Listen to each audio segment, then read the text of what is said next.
नमस्कार, मैं हूं रजत अवस्थी और आप देख रहे हैं इम्पैक्ट भारत टीवी। काफी दिन हो गए हैं, मुझे लगा आज वो समय आ गया है जब हम एक बार फिर से संभल की इस समय की स्थिति के बारे में आपको बताएं और आपको बताएं कि अब तक वहां पर क्या बदलाव हुआ है, क्या कार्य हुए हैं और किन किन चीजों पर आगे प्रगति कार्य चल रहा है। प्रगति कार्य इसलिए बोल रहा हूँ क्योंकि कुछ बड़ा हो रहा है संभल में इस समय, तो उस पर भी मैं बात करता हूँ। तो संभल की जो जामा मस्जिद है उसी के पास पुलिस चौकी बननी शुरू हो गई है। ये है योगी सरकार का एक्शन और ये है काम करने का उनका तरीका। समस्या को जड़ से हटाना है तो समस्या हटाने वाली सामान वहीं डाल दो। तो अभी क्या है कि वहां पर पुलिस चौकी बनना शुरू हो गई है। एएसआई ने कहा कि वेस्ट यूपी में कई बावड़ियां अभी भी वहां पर हैं। तो एएसआई भी पूरे एक्शन में जगह जगह खुदाई करके पता कर रही है और पुराने केसेस जो थे वो भी पुलिस ने वहां पर खोदे हैं, जो दंगे हुए थे आरोपियों के खिलाफ, जिनमें सजा कुछ को नहीं मिली थी। उन सब चीजों पे कड़ा एक्शन योगी सरकार का देखने को मिल रहा है। तो इस पूरी खबर पे आपको आज हम थोड़ा डिटेल में विश्लेषण करके बताने वाले हैं। तो संभल में शाही जामा मस्जिद के बगल में पुलिस चौकी बन रही है। इसका नाम सत्यव्रत पुलिस चौकी रखा गया है। सत्यव्रत पुलिस चौकी रखा गया है। शनिवार सुबह 11 बजे एसपी श्री चंद्र और सीओ अनुज चौधरी ने विधि विधान से भूमि पूजन भी किया वहां पर चौकी के लिए। आचार्य पंडित शोभित शास्त्री ने 40 मिनट तक पूजा करवाई। इसके कुछ देर बाद नींव भरने का भी काम शुरू हो गया। अच्छी चीज है, सरकार के ये कदम जब होते हैं, सामने आते हैं, तो अच्छा लगता है कि इस तरह की समस्या को इस तरह से सुलझाने का जो तरीका है सरकार का वो चल रहा है इधर। और आपको और थोड़ा सा चीजें ये बता देते हैं कि संभल के चंदोसी में आर्कियोलॉजिक सर्वे ऑफ इंडिया यानी कि एसआई के सर्वे के दौरान मिली बावड़ी की खुदाई 8वें दिन भी जारी है। शनिवार को एक बार फिर एसआई की 3 सदस्यीय टीम बावड़ी का सर्वे करने पहुंची। अब तक खुदाई में 16 सीढ़ियां निकालकर सामने आई हैं।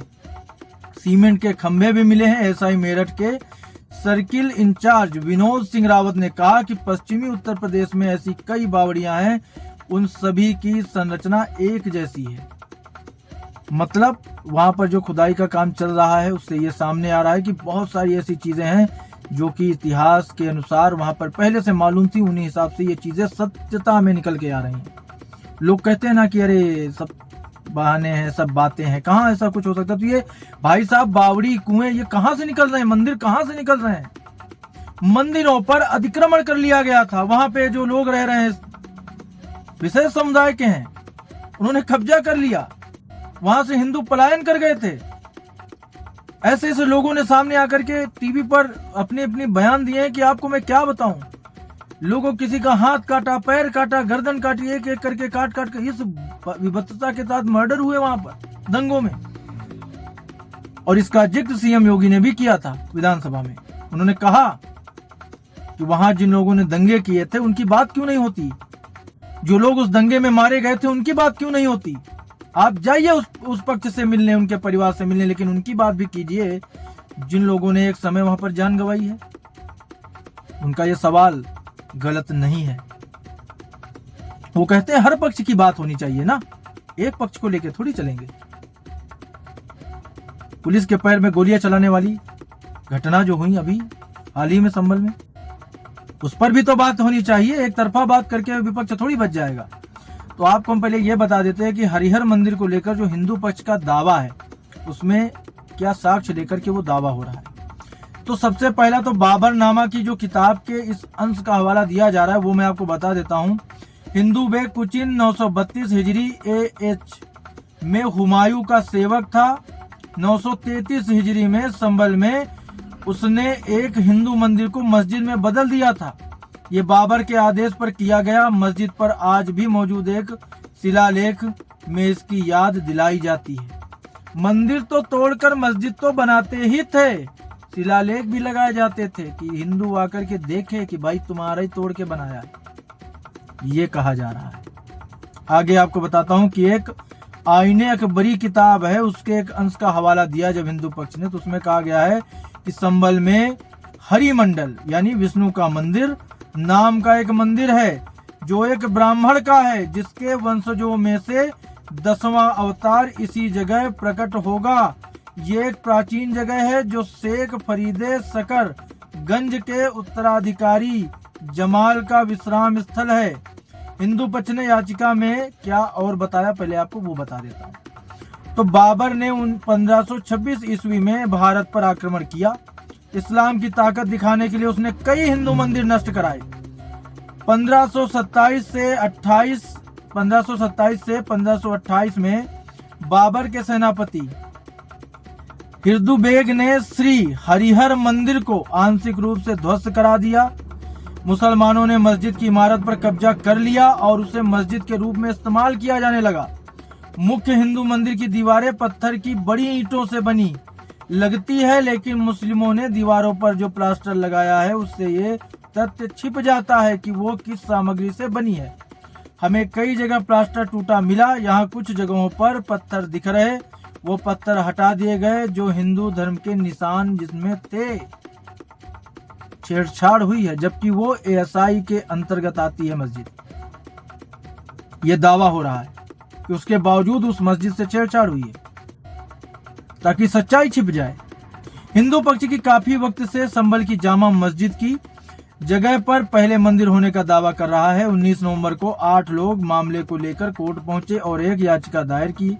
इनमें सुप्रीम कोर्ट के वकील हरिशंकर जैन और उनके बेटे विष्णु शंकर जैन प्रमुख हैं। ये दोनों ताजमहल, कुतुब मीनार, मथुरा काशी और भोजशाला के मामले भी यही देख रहे हैं।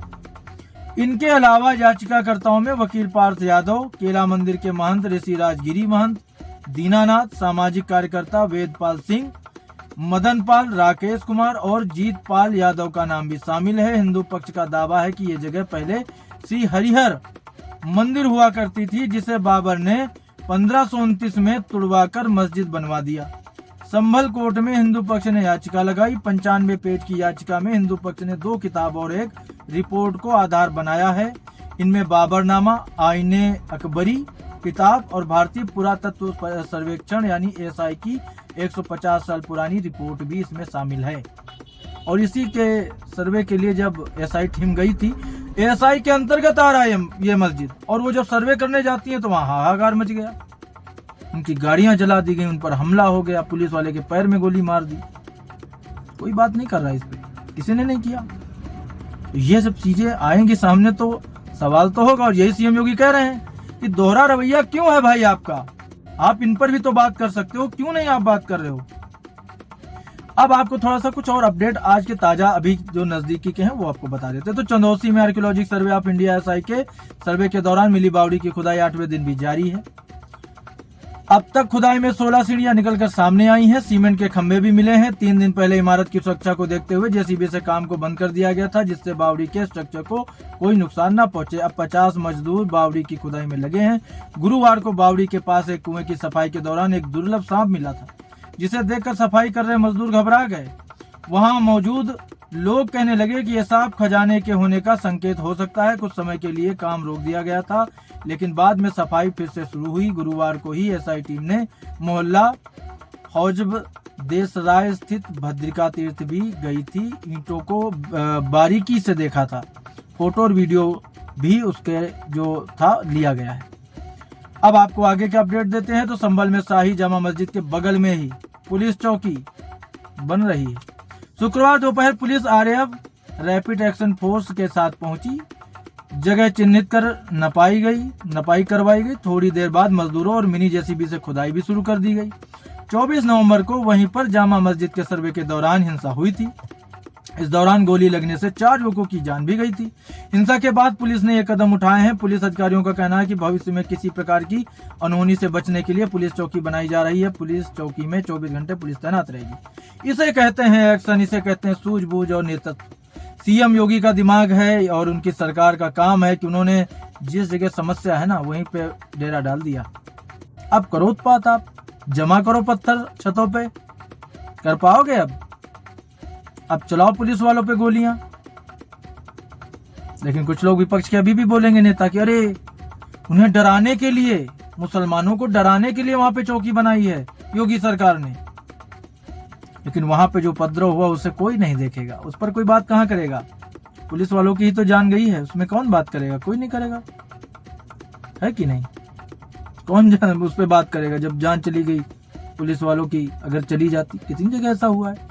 गोली तो चलाई दी थी, जान भी ले लेते। पुलिस चौकी को लेकर दो पक्ष सामने आए। एडिशनल एसपी के सामने दोनों ने अपने अपने दावे किए। एक पक्ष का दावा है कि जमीन उनकी निजी है, वहीं दूसरे का दावा है कि जमीन वक्फ बोर्ड की है। यह भी कहा जा रहा है कि कुछ लोगों ने यह जमीन जामा मस्जिद को ही दे दी थी।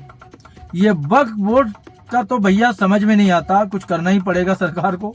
जहां देखो हर जगह इन्हीं की जमीन है, बाकी दुनिया में भारत भी कहाँ। मुझे तो लगता है किसी दिन बोलेंगे पूरे भारत की जमीन हमारी है। संभल से सपा सांसद जियाउर बरकर रहमान और उनके पिता ममलकुर रहमान को जान से मारने की धमकी दी गई, ऐसा कहा जा रहा है। सांसद के घर काम करने वाले कामिल ने शुक्रवार को पुलिस से इसकी शिकायत भी की है। वो खुद नहीं कर रहे हैं, काम करने वाला शिकायत कर रहा है। इसमें कहा कि गुरुवार को शाम करीब 4:30 बजे एक युवक घर आया। उसने सांसद को बर्क और उनके पिता के बारे में पूछा। हमने उसे बताया कि दोनों घर पर नहीं है। यह सुनते ही वो भड़क गया और जान से मारने की धमकी देने लगा। ऐसा क्या है भैया, घर पे नहीं मिले तो धमकी देने लगेगा कोई? ये भी हुआ, सारी चीजें इन पर बात हो रही है। जिस पुलिस वाले को गोली लगी थी उस पर बात अभी भी नहीं हो रही और ना होगी। बर्क के घर काम करने वाले कामिल ने नक्कासा थाना पुलिस को दी एप्लीकेशन में ये दावा उन्होंने धमकी देने का किया है। ठीक है, जिस पुलिस चौकी का भूमि पूजन हुआ है उसे लेकर दो पक्ष सामने आए थे, जो आपको मैंने अभी बताया है। शाही जामा मस्जिद के बगल में बनने वाली चौकी का नाम सत्यव्रत पुलिस चौकी रखा गया है। ऐसा कहा जाता है कि सतयुग में संभल का नाम सत्यव्रत नगर था। चौकी का नाम संभल के पौराणिक इतिहास को ध्यान में रखते हुए रखा गया है। तो ये बड़ी खबर जो मैंने आपको बताई है, संभल में इस समय क्या हो रहा है, जगह जगह खुदाई, जांच और जगह जगह हिंदू सभ्यता, सनातन सभ्यता से जुड़े हुए अवशेष मिल रहे हैं जो जमीन में दबे हुए थे। कहीं बावड़ी मिल रही है, कहीं इमारत मिल रही है। और लोग कहते थे यहाँ तो हिंदुओं का नामो निशान ही नहीं था, मंदिर थे ही नहीं। मंदिर भी मिल रहे हैं। तो वो लोग क्या बोलेंगे, पलट जाएंगे या कुछ इस पर बोलेंगे? और आप लोगों की राय क्या है मुझे कमेंट में बताना। अगर आप YouTube पर मेरा एपिसोड देख रहे हो तो आप कमेंट जरूर करना और बताना कि आप क्या कहते हो। संभल में जो सर्वे चल रहा है वो सही है? जहां जहां पर हमारे हिंदुओं के अवशेष दबा दिए गए उन पर उनकी जांच करके उन्हें बाहर निकाला जाना चाहिए। क्योंकि कुछ न्यूज चैनल कहते हैं ना कि जो जैसा वैसे ही रहने दो, इससे विवाद बढ़ता है। पत्थर चलाने से विवाद नहीं बढ़ता है क्या? नहीं बढ़ता है, क्योंकि हिंदू पत्थर थोड़ी चलाता है, वो तो सहन कर लेता है। पुलिस थाने जाएगा, कंप्लेन करेगा, है कि नहीं? यही तो होता था अभी तक। उसे तो कोर्ट जाने का भी अधिकार नहीं कहा जाता। वो ऐसी जैसे लोग कहते हैं ना कि भाई कोर्ट चले जाते हैं किसी भी मस्जिद को लेकर कि वहाँ मंदिर है, दाखिल कर देते हैं। भाई कानून सबके लिए एक ही है ना। आपका वक्फ बोर्ड किसी भी प्रॉपर्टी पर दावा कर सकता है, यहाँ कोर्ट जाकर के सच्चाई साबित करने की कोशिश भी नहीं कर सकते हिंदू बेचारे। कैसे नहीं कर सकते? तो ये एक बड़ी खबर जो आज मैंने आपको बताई है। आज की ये बड़ी खबर यहीं तक। अब हमारी मुलाकात आपसे जल्द होगी एक और बड़ी खबर के साथ। तब तक आप देखते रहिए इम्पैक्ट भारत टीवी।